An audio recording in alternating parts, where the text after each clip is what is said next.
experience is not about the publisher. It is about us, the authors.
Hello, good evening. I'm Harold Kooden, and as you saw, I'm here to help promote my book, but I'm also here just to have a conversation with you. So from the very beginning, if you have any questions, write them down, send them in, and I'll try to answer them as best I can. Initially, I talk about the book because it's a self-help book.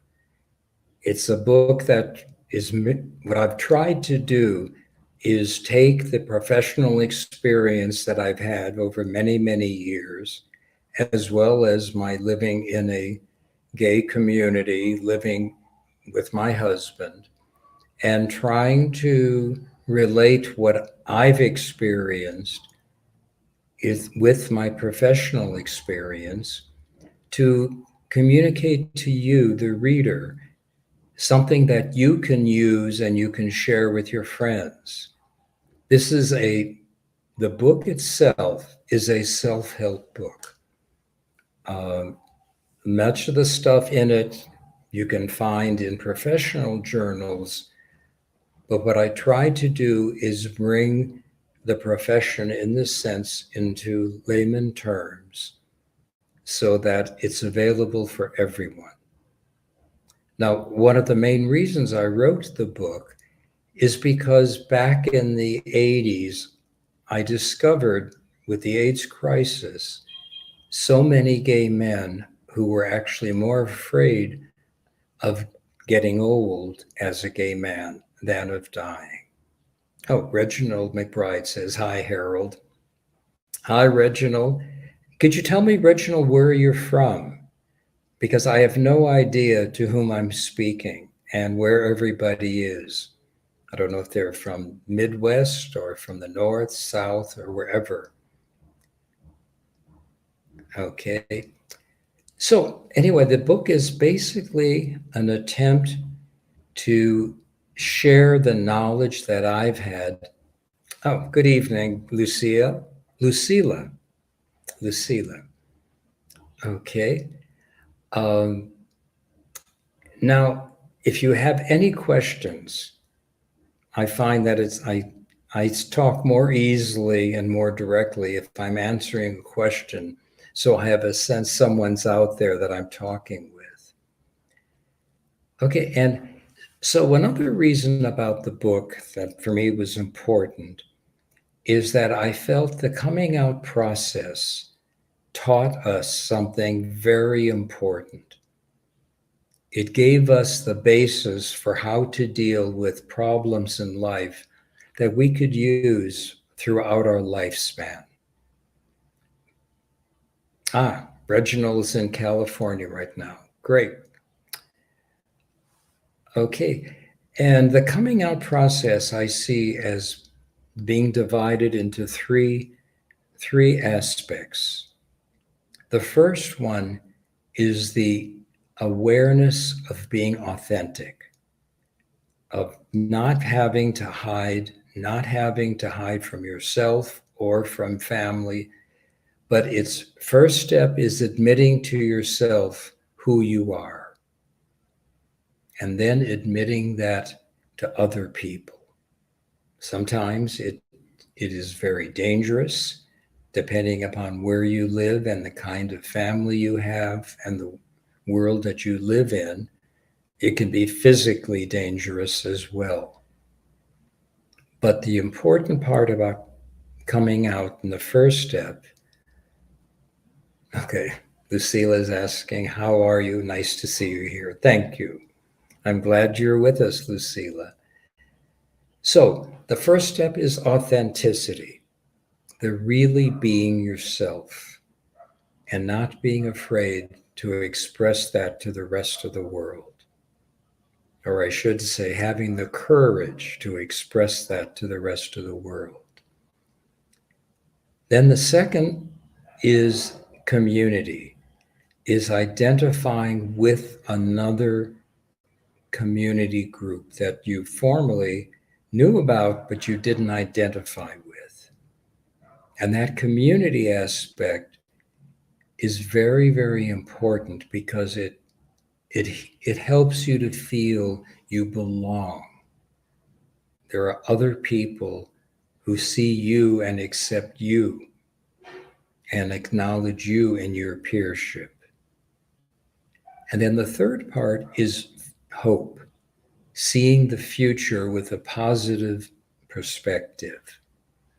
And the reason I say that this can be useful in aging is because it's the same process when you reach middle age. Many, many gay men feel that when they reach middle age, they become either invisible, they're no longer attractive, etc. And so, in a sense, they have to come out again as middle-aged, which means letting go of the people in a sense that you were looking to support you, and looking to a new group and seeing them as peers and seeing your future as a middle-aged gay man. And that can be used from early age or to old age as well. You know, I'm 87. I know what that means, what it means going through, about learning to adjust at each of these different transition points in your life.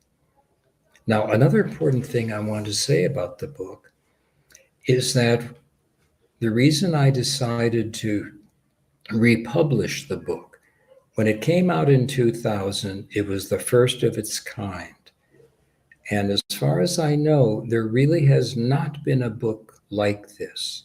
There have been a lot of books written about aging, and a lot of books, people talking about their experience, but no book that actually helps people go step by step through that process.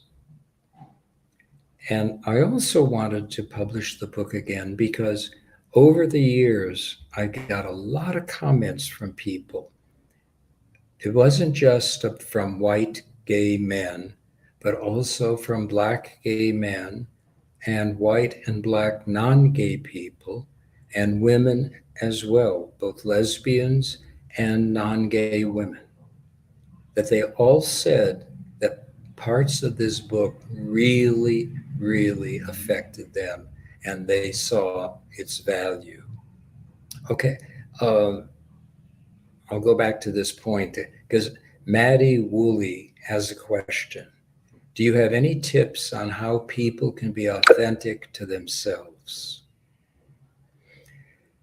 Oh, it's a very good question because it brings up an idea that I talk about in the book, which is the concept of a hologram.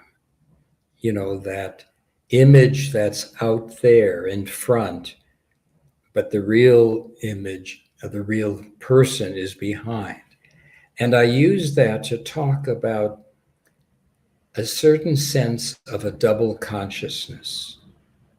No, I'm not the first person to bring those words up.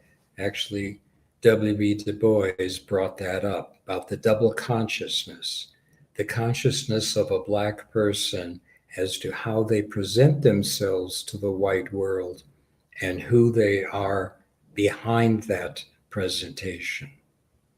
And that's the same thing I'm talking about that we as gays do a lot.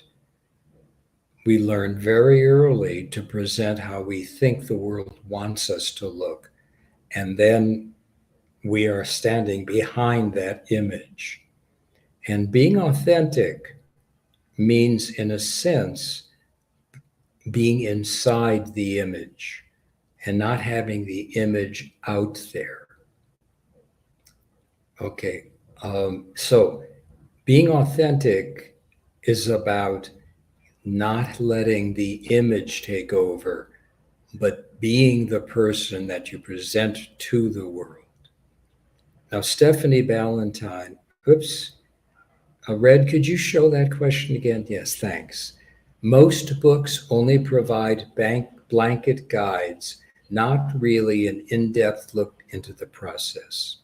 Okay, Stephanie, you've actually, this, what you've just questioned is exactly what the book is about.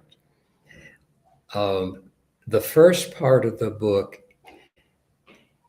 of the original, and it's in the same, reprinting. The first part is theoretical, bringing up ideas about the gay experience, how our lives are different, how we have a different growth process, all of that. And I bring them to the reader to questions.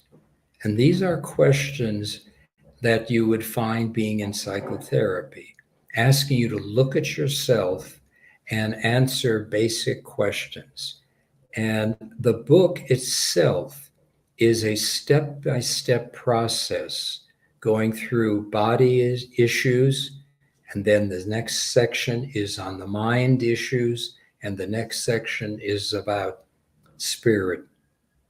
And if you start from the beginning and go through to the end with these questions, with the really theory around the questions, what it's about, and then you get to the end, it can take a year, 2 years to do it. But the actual process for me is the equivalent of about 4 years of intensive therapy. And I try to assist as much as possible so that each question that is asked, I give you an idea of why that question is being asked. And then there are different sections of the book. And at the end of each section, I then give you a life history or an example of someone that I have worked with who has gone through that successfully. So you have a kind of a model at the end of each chapter. And again, there are, as I said, 3 sections: mind, first body, then mind, and then spirit. And there are about 4 or 5 chapters in each of these 3 sections. But in a sense, it's a guide. It's a way to help you. And what I wanted to do was present this to the people out there who don't have access to therapy or don't have access to a community center, but only simply, want to get better, want to feel better, want to have connection, but feel isolated. So this book is a way to call yourself or 1 or 2 friends or start a group and work on it. with each question, you can do one question a week or two questions a week and then come back and discuss it. So, as I said before, this is to take what we, professionals tend to keep to ourselves as if it's some holy grail that we can't spread the information. This is for you to use. It's as much as possible written in layman terms. I've done a lot of professional writing and so on, but the professional writing is read by other professionals. And this is not for professionals per se, but it's written for you, the reader.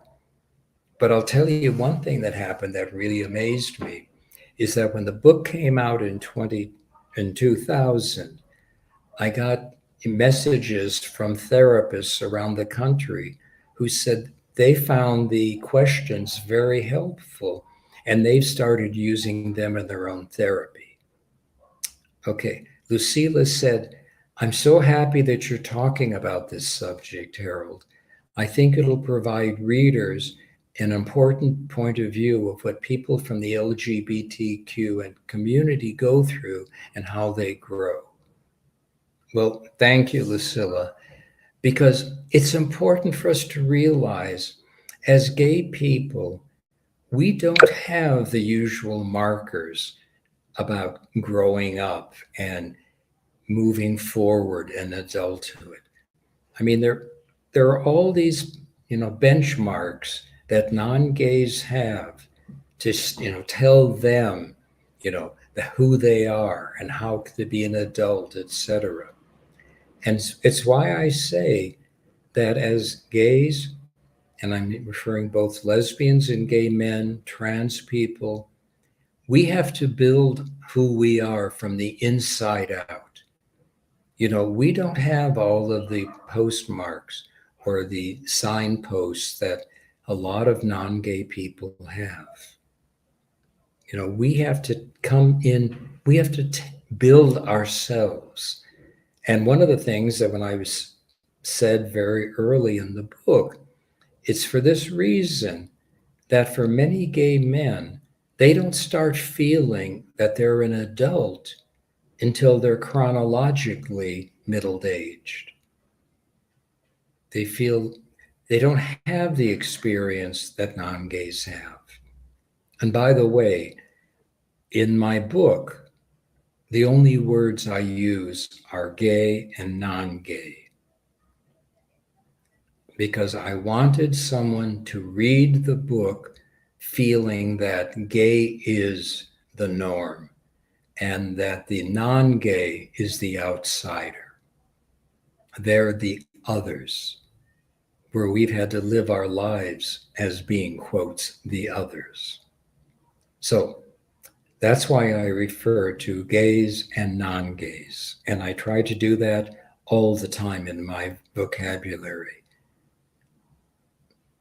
And sometimes people ask me in question, oh, why do you use the word non-gay? Well, if they're a non-gay, it's like, well, have a taste of what it feels like to not be the center point, to not be the reference point.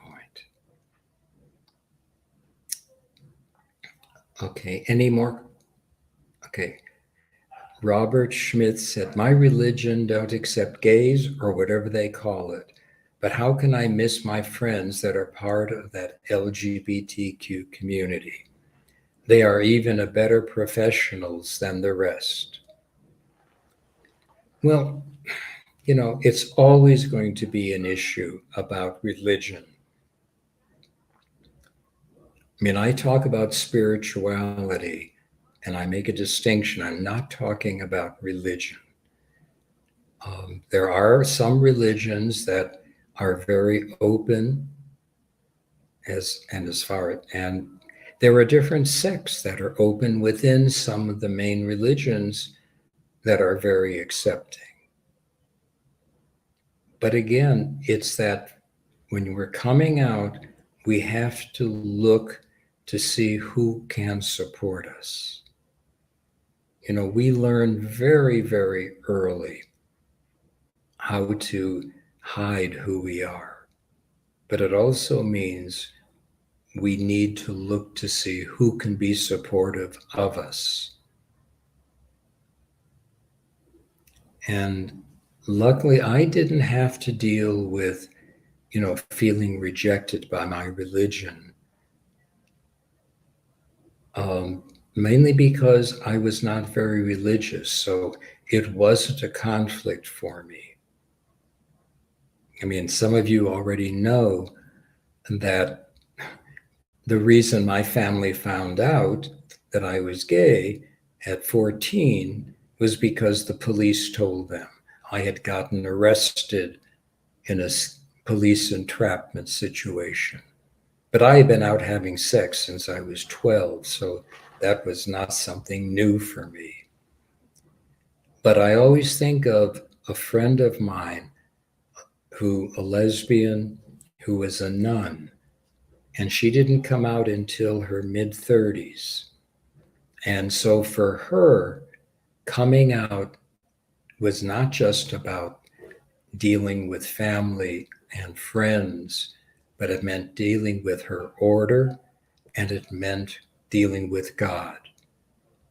So her coming out, when I got to know her, was probably one of the most difficult coming out processes. But she emerged from that as an incredibly warm, giving woman. Okay. Arlena Barnes, if you were to sum up your book in one word, what would that word be and why? Authenticity.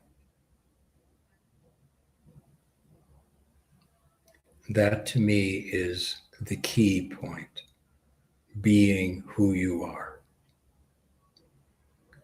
Robert Schmidt, somehow I call my religion a scam, but I believe that there's a God out there 100%, and he himself will accept gays, etc., or whoever you are. Then if that's what you believe, then hold on to that. Hold on to the belief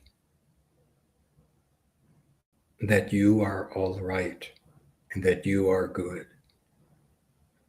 The tradition I believe in is the golden rule.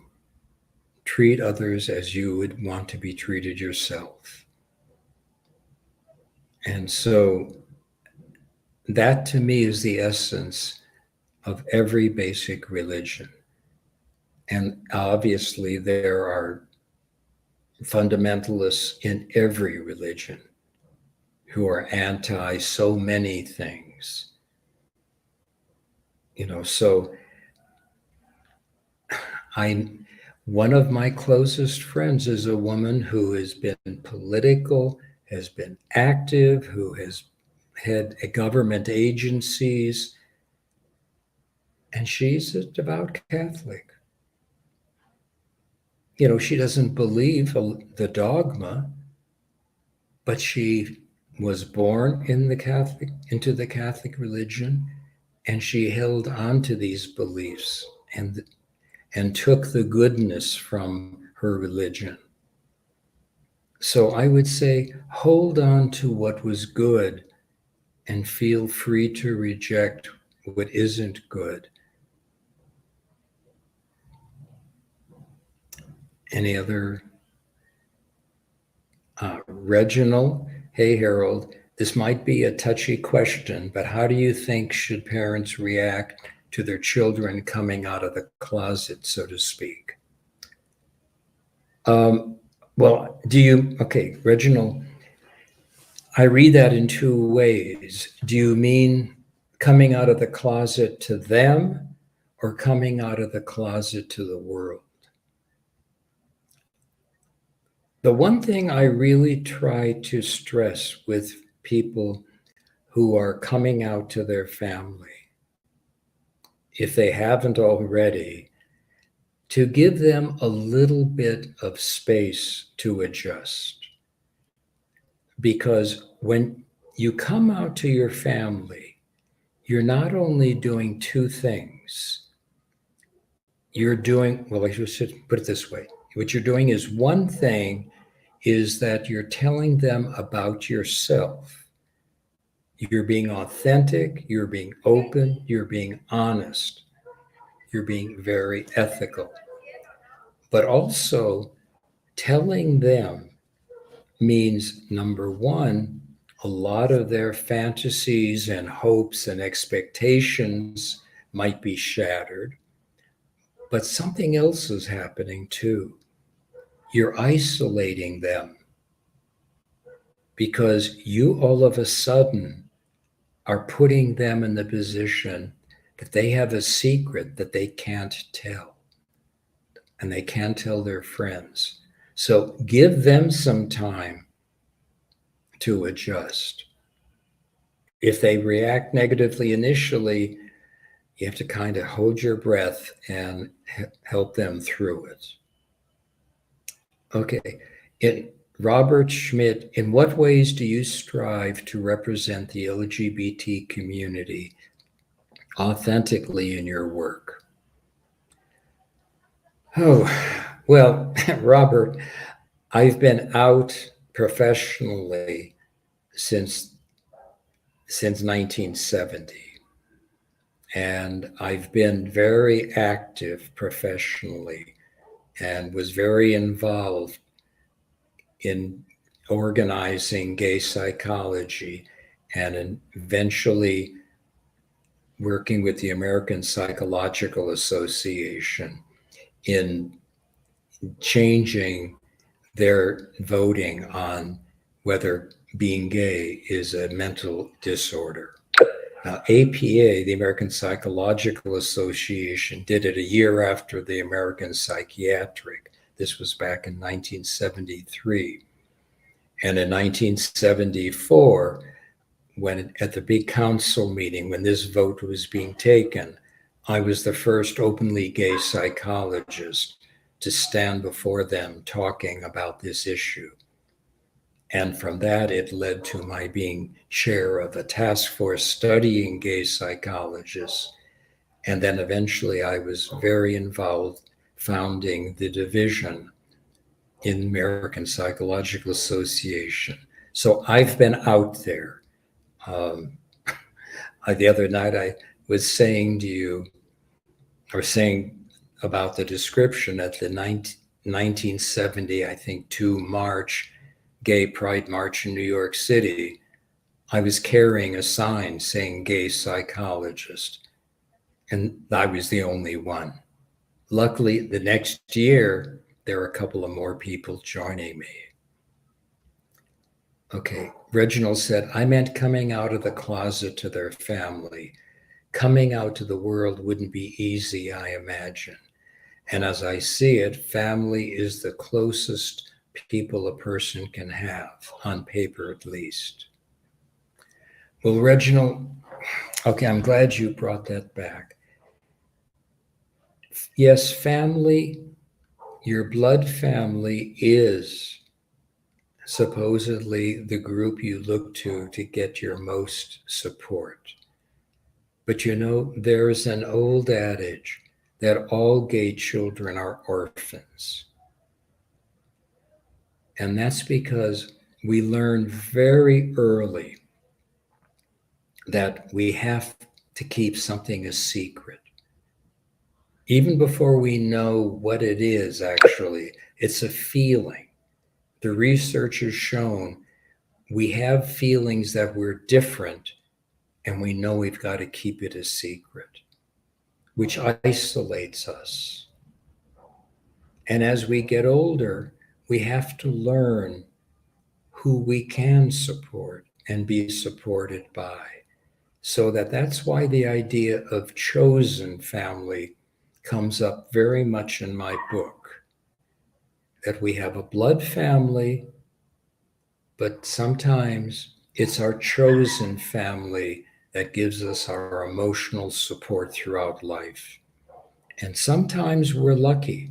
Some of our chosen family can be a blood family member, but not all. Flora asks, do you think that the modern world has genuinely become more accepting of the LGBTQ community? Or are people mainly parroting sentiments that they know would get them positive feedback? I think the world is genuinely more accepting. But I have seen as it becomes more accepting, the counter reaction also takes place. So it's a mixed bag. I do think we are seeing as being more accepting, as being more accepted, but the counter reaction can be violent. You know, I'm, you know, it's no different. For example, I was thinking in the Gay Pride March in New York in the 80s, going down the street in the march, and the one group of Orthodox Jews of a particular sect wearing signs saying AIDS is God's punishment for being homosexual. And me having a Jewish background and seeing that just emphasized again, there are always going to be those people, whether they be from Judaism, for Islam, from Catholicism, evangelicals. You know, they're always going to be the fundamentalists. And I think the only way for me is to deal with it is to get the support of our own community as well as our own chosen family. That can be incredibly important to us in life, you know. And as I said, sometimes we can be lucky that the chosen family includes blood family members. But also, I know many people whose families have totally and completely rejected them. And all we can do is reach out, and if we know of anyone like that, be as supportive as we can. Oh, Robert Schmidt says, thank you, Harold. Keep going. Well, I don't know of any other way to be at this point in my life. I mean, I know what it's like to be at the absolute bottom. Because as I've said, and after I was arrested at, you know, a 14-year-old kid with the whole family turning against me, at one point I did attempt suicide, and it was it wasn't an act. But luckily, through a particular strange set of circumstances, I was saved. So I know what it's like to feel 100% alone. And I just wanted to say to any of you, you're not alone. Support is out there. Now, Robert Schmidt, just give me a little shout out. I'm watching you from New York. Cheers. Well, okay. You know what it's like being there. And I'll tell you also, you know, I've had to tell this to other people when they say, is it easier and is it more free, etc. Even in New York, there are areas in New York I cannot go to or go into with my lover, or I should say my husband, holding his hand. You know, there are places in New York City that you can't. So it's not 100% safe everywhere. I mean, the irony, Robert, is it just occurred to me to say it. I got fag bashed in the 80s coming in the village on a Halloween night after having watched the parade. Some kids were out to do fag bashing. So it can happen anywhere. But we survive. We look to each other for support. And we know that we're on the right path. So, any more questions? So, we've got somebody from California, somebody from New York. And by the way, in case you don't know, I'm living in Oaxaca, Mexico. My husband and I came here. Okay, Robert Schmidt, people are crazy here, but not all. And you're right. You know, wherever you are, you can find your friends. And George Carpenter's, you are such a brave soul for sharing your experience. Thank you, Harold. Well, thank you, George, because that's basically what, the book was about. I mean, read the book, and my experiences are in it, the experiences of people that I know. And I think you'll see a lot of yourself in the book, too. So I'm wondering, at this point, we've gone way over. Well, anyway, I didn't realize I've been talking so long. So anyway, I'm going to be back next Monday night at 5 o'clock. Okay. To openly show your affection, a simple hand holding and love for your husband is sad. Yes. Yes. And Lucila, it reminds me of one of my closest friends, a non-gay man who I've known for over 50 years, who at one point years ago, when he was talking, we had dinner and we were talking about being affectionate and how I could not be affectionate. And he said, 2 weeks later, we had dinner again, and he said, how can you live that way? He said, he heard what I said, and he then spent the next 2 weeks, every moment he was with his girlfriend, and recognized every time he touched her, all the things he could openly do in public and not even think about it, and realized if I had to think about this every second,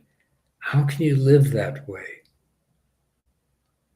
And that was a statement by a non-gay man who put himself through an experience and who listened. And that helps explain why he is one of my best friends.